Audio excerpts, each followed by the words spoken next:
Hello and welcome to the final episode of our Japan mini series. If you've joined us through it, we've been taking some deep dives throughout all different areas of Japan. We've been looking at the different food types, different accommodation, different areas, activities.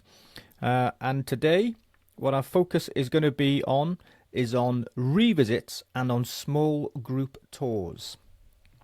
So if you've been before and you're looking for some extra inspiration, this is absolutely for you.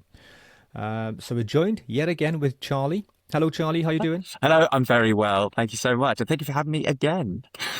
You know what? You've been amazing, and you've given us such an in-depth kind of knowledge and appreciation for it, really, on all these different zones of Japan. It's been a real pleasure having you here. So Thank you. thanks for all the time and commitment. I do really appreciate it. Pleasure.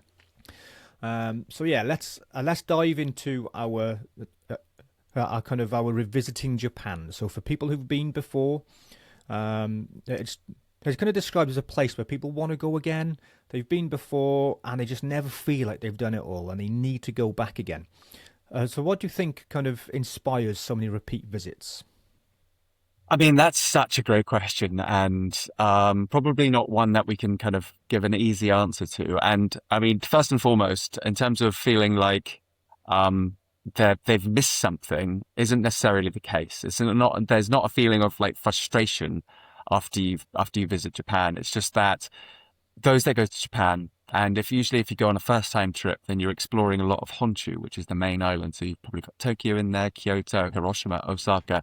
But at the end of that trip, whether that's 2 weeks or 3 weeks or something like that, then you always feel like there's just a little bit more that you want to explore, just a little bit more that you want to sort of take advantage of and experience. And I think even those destinations that I just mentioned on the first time visit, you notice just how different each of those different areas are, and how special they are and unique they are. And I think it's just, you kind of encourage more kind of that adventurous spirit where you just want to sort of like, go to the next place, see how it's different, see what's unique about it, and see what's magical about it as well.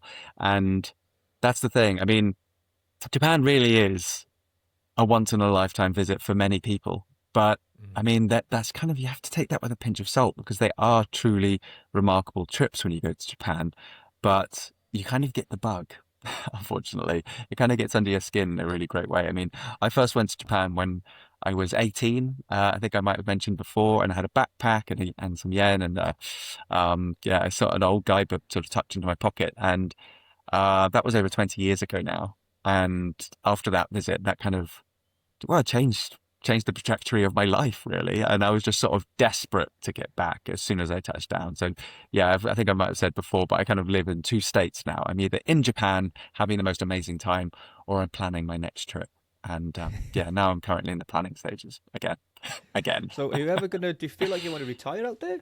When you've kind of It's done a bit of traveling. something that I've talked about with my partner. Yeah, so we were looking at because every now and again you see on online like these kind of relatively cheap Japanese houses that you can buy in the countryside, and she managed to find a few, and she just sort of sends me links to various places that are really really lovely. Sometimes very sort of like classically built, kind of traditional houses with tatami mats and slide doors, and they've kind of been renovated, and some of them are like 30 or 40,000.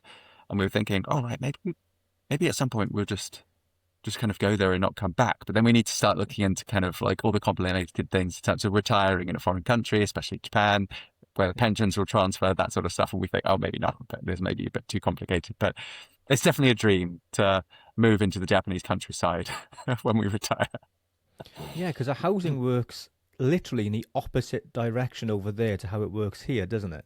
Where when they're built new, they're worth the most, Yep, and over time they deteriorate in value because a lot of the traditional ones are all wooden built, and that's right. and over time the value decreases, doesn't it? Where it's just kind of the Yeah, opposite over it's here. it's quite common where what you're sort of putting the most amount of money towards really is the land Mm. in certain places. So you would buy your plot, and that might already have an existing house on it, but maybe that previous house has been taken down, and then you work with an architect essentially to then build do a new build for you and your partner or your family. So it's quite common to see houses being kind of like in residential areas kind of being taken down, especially in the countryside, being taken down and then sort of a plot sort of remaining and then a new house being built and then a family moving into it. That's actually quite a common thing. But some of the kind of existing houses, I mean, in the countryside in Japan, they do have an aging population in Japan, and most of the youngsters tend to sort of flock towards the cities, as they do in most countries. And the countryside are sort of like, well, the people in the countryside are kind of getting kind of limited. So there's a few houses that are not being used and have been renovated. So not a new build, but a renovated old classic house, which you can usually get for, well, cheap compared to UK housing prices, let's say. But yeah, some very affordable deals for anybody that's potentially thinking about buying a Japanese house in the countryside. Yeah, absolutely. So if you want to get over to Japan and find your next house, then give me a shout and we'll get it all sorted out for you. Absolutely, maybe a next venture. Well. Yeah, absolutely. So for someone looking to go back then on their second or third trip, kind of what destinations or experiences would you recommend beyond the initial big hitters that they've already done?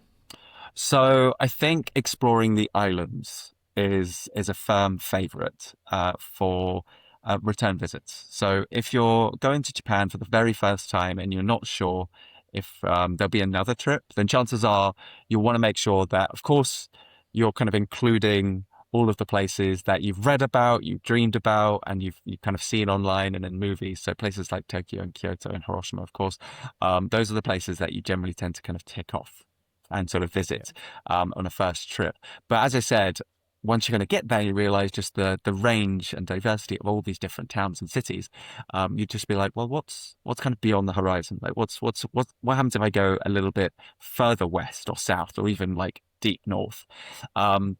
So that's when the islands kind of come into play. So Hokkaido is a really popular option to explore. If that's kind of like the kind of the most northern island. Now, if you're going by yourself, then the best option for Hokkaido is to travel in the summer months, because I think we might mention Hokkaido does get quite a lot of snowfall, so a lot of the roads become inaccessible, unless you're planning to go skiing or snowboarding, in which case that route will be fine.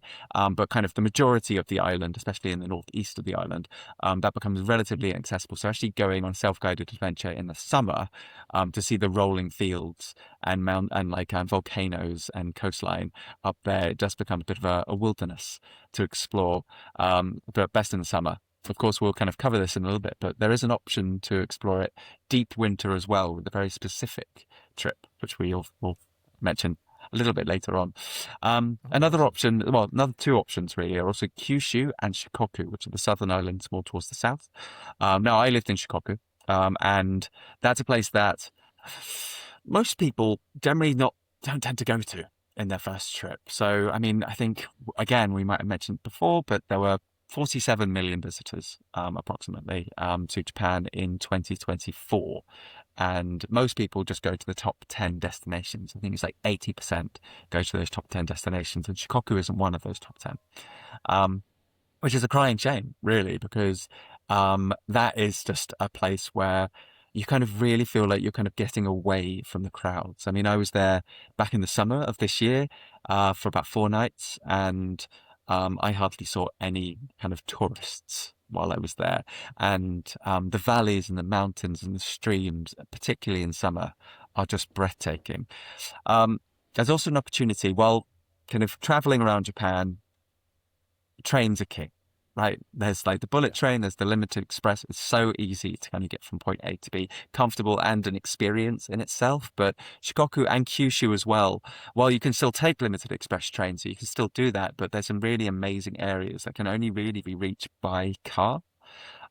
So for second-time visitors, that's the time to maybe explore having a bit of train travel, of course, but also renting a car for a few nights as well, and sort of getting kind of onto the Japanese roads and having that experience, which again is quite new.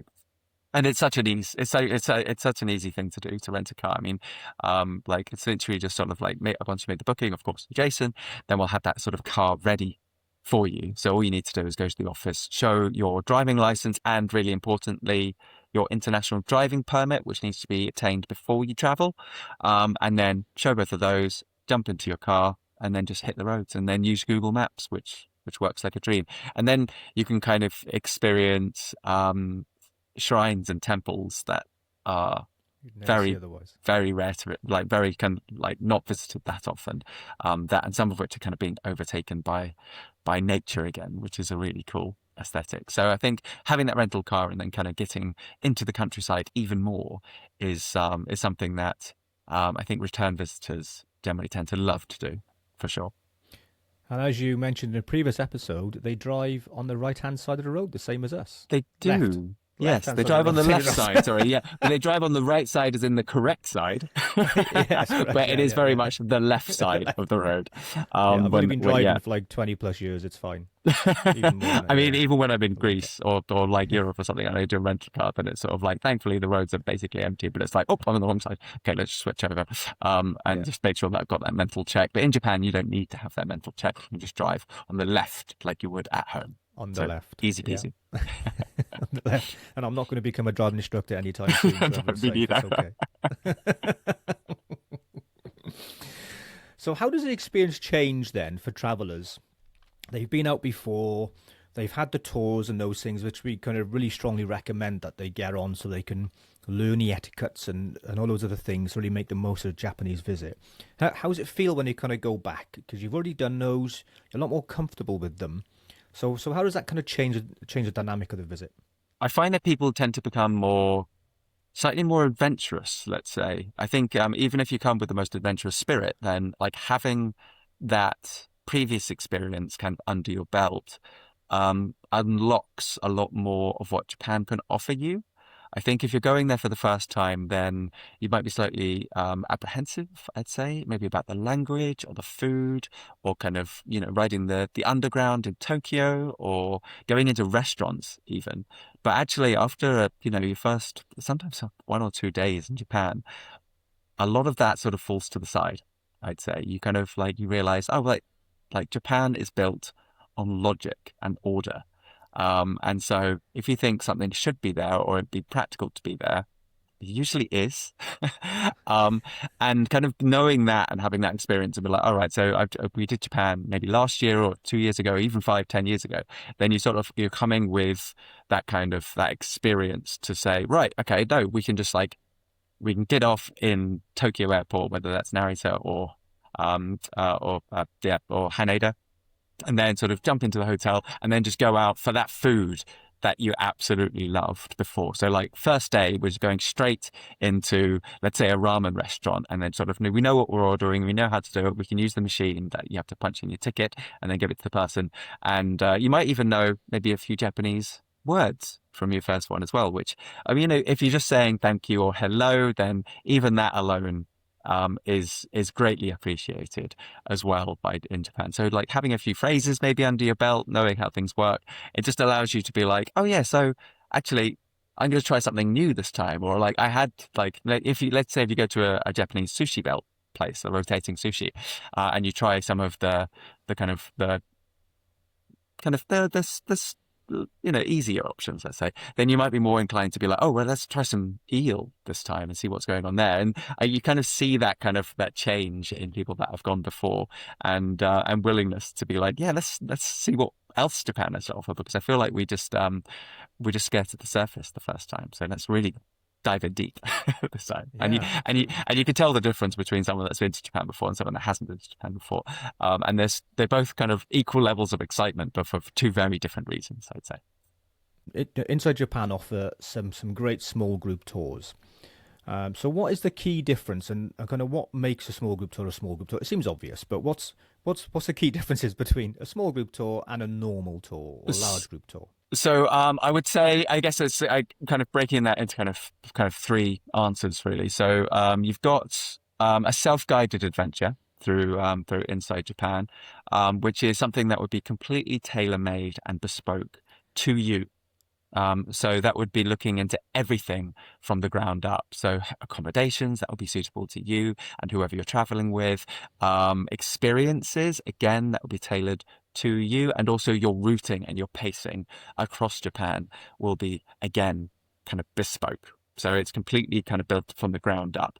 However, a small group tour is something where you'd have one of our insiders. Now, an insider is a member of our team, so our member of staff that's based in Japan, that has lived there for 10 years plus. So not only do they speak Japanese fluently, they also know the places that you would never come across naturally, or at least incredibly difficult to find. A great example of this is actually I've got two examples. So I've been to Japan lots of times and obviously lived there with myself, but I was in Tokyo with one of our insiders just a few weeks ago actually, and we were looking for an interesting place to take our group out for dinner, and our insider recommended a place called Yurakucho. Now, Yurakucho is a series of izakaya, so these kind of Japanese style, kind of a mix between a tapas restaurant and a pub, sort of combined Okay. together, but with a kind of Japanese spin. And there's kind of a series of them underneath the train tracks of Tokyo Station. So those kind of big arches that you sort of see under train tracks, they kind of built them into there, kind of just down this tiny alley that's kind of filled with life. And seeing something like that is incredible because I had no idea that that was there, and sort of like being introduced to that is a really special moment. And I think just being able to kind of find that through our insiders is fantastic. But thinking about the value that these insiders kind of bring to the table as well. So I was again with an insider on my last trip, and we were in Kyoto. And now some of your listeners might be aware of a place called Fushimi Inari in Kyoto, which is the 10,000 red gates, the torii gates that you see all lined up. That creates an amazing picture. And we were standing with our insider at the bottom of this kind of hill, which is what you kind of go up to see them. And they were saying, to be honest, this is a great visit. It's something that a lot of people want to see, but actually, I'm, you there's not the best value to take me here or have me take you there, because when you kind of get to Fushimi Inari, you kind of start at the bottom, and then all you need to do is go up. And it is incredibly busy, so you're just literally following the crowd up, kind of getting some nice pictures, and then coming back down again. It's very visually stunning, but to be honest, you can do that without an insider. And he was saying that actually, I'd really, and apologies, this is a little bit morbid, but he was saying, actually, I would prefer to take you to this Kyoto temple where the ceiling is covered in samurai blood. And I was just like, whoa, back up at that. What do you mean? I'd be like, well, it's actually a long story where there were a number of samurai that were defending their home and they were being invaded, and they decided to, well, commit suicide. And they did this, and then essentially they took the floorboards where this happened and then repurposed them, preserved them, and then built them into another temple in Kyoto, but in the ceiling. So it's a really remarkable site that most people didn't know was there. So actually having an insider kind of taking you to these places, that's where the value truly is, the places that you'll never find by yourself. But then just sort of to add to the third answer, which is a large group tour. And this is where the tours that Inside Japan really differs. So ours is going to be a maximum of 14 people. Whereas a large group tour, you might be expecting around 30. Now, if you have a larger group, then chances are you'll need to have a coach to get from point A to B to point B to make sure that everybody's traveling on time. The itinerary as well with a larger group will need to be pretty much set in stone. So even if someone's not really feeling an experience or a visit, you kind of need to crack on regardless because everything needs to stay such on time. And restaurants as well. You need to find somewhere that's going to cater to every single member of that kind of group of 30. So you're going to try larger places that probably don't specialize in certain things that appeal to lots of different people. And you're just having quite a general overview experience of it. Whereas with a smaller group, let's say up to a maximum of 14, then you can still take public transport. So you can still ride the bullet train, and you can still have that flexibility in terms of going to dinner in smaller restaurants that specialize in sushi or okonomiyaki or anything that we discussed under the food episode. And it just has that option where if there's, as an example, another example, if there's let's say, let's average group size of maybe 10 because 14 is our maximum. And you're in Kyoto, it's day 2. You saw a lot of temples and shrines the day before. And there's a general feeling amongst the whole group where it's just be like, to be honest, if we see one more temple or shrine, we're going to scream. We need to do something different. And our insiders are great because we have that flexibility to kind of pick up on that and be like, you know what, let's kind of mix things up a bit. Let's do something else. Let's do this. Let's do this. Let's make something that appeals to everybody in this group so we can all have a brilliant time exploring Kyoto. And our insiders have that knowledge and experience to kind of jump on that and be proactive about that. So I think that's probably the main difference in terms of kind of splitting it up between those 3 different options. Thanks for listening to part 1 of Discover Japan episode 6, where we are helping listeners discover the must-dos for return visitors and also small group tours. Make sure you like and follow to catch part 2.